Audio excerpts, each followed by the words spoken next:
Hey, good morning, church. Hey, I wanted to just connect back in with us after an amazing Sunday together.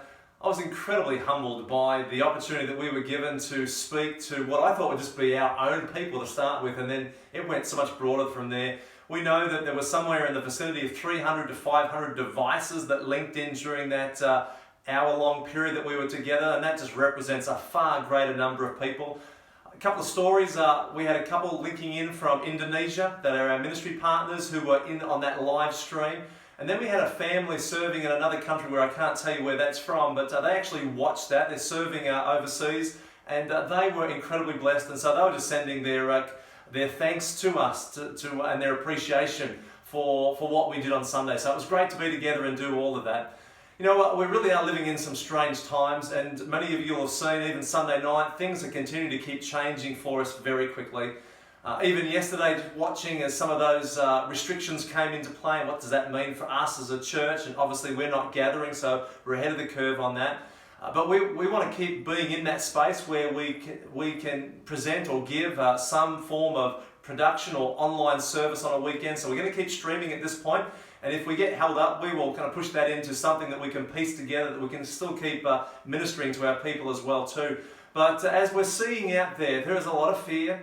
As people, the reality of this is kind of pushing home a little bit more. Even hearing this morning, there could be upwards of 30% of our population that are unemployed, and that's just staggering. Centrelink queues massive yesterday, people waiting all day and still not being able to get in because they're trying to access some services. It got me thinking early this morning around, where does our help come from in moments like this? And we're really grateful to our leaders in this country who are leading in an incredible way.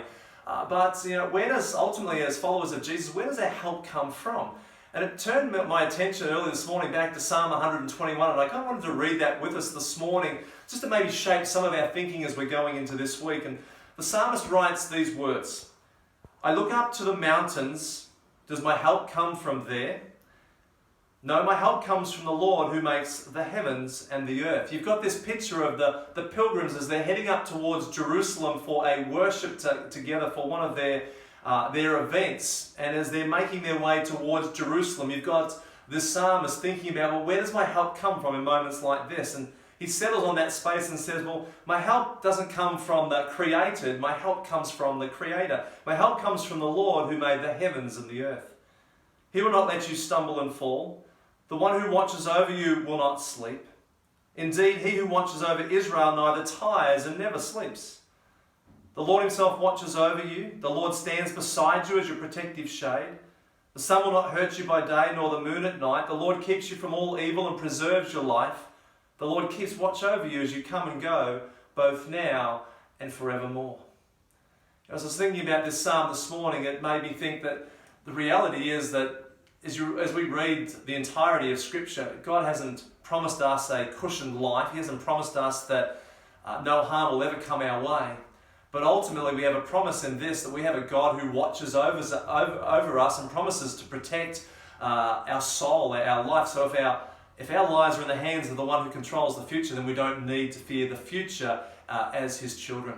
So I just want to encourage us, church, whatever our week might be looking like, whether you are one of those individuals who realizes your job's been put on hold for this point in time, whether you're feeling that financial pinch, whether maybe there are some tough times, you're not feeling so well, can I encourage you to maybe go to Psalm 121 and to memorize that scripture this week? Make it your verse, or the verse that you want to learn in this particular point in time. I'm going to do that myself personally. I'm going to commit to going back to this psalm this week and reminding myself of what that's going to be as I endeavour with my family to be the church. So let's not forget that we are stopping being the church. We're now just gathering and doing church a little bit different. So wherever you might be, hey, be the church in your homes. Be the church amongst your family. Be the church in your neighbourhoods. Be the church by staying virtually connected into your small group, and be the church wherever God places you at this particular point in time. We have an amazing opportunity here to see God do some incredible things in such a time as this. So God bless you as you go about being the church this week.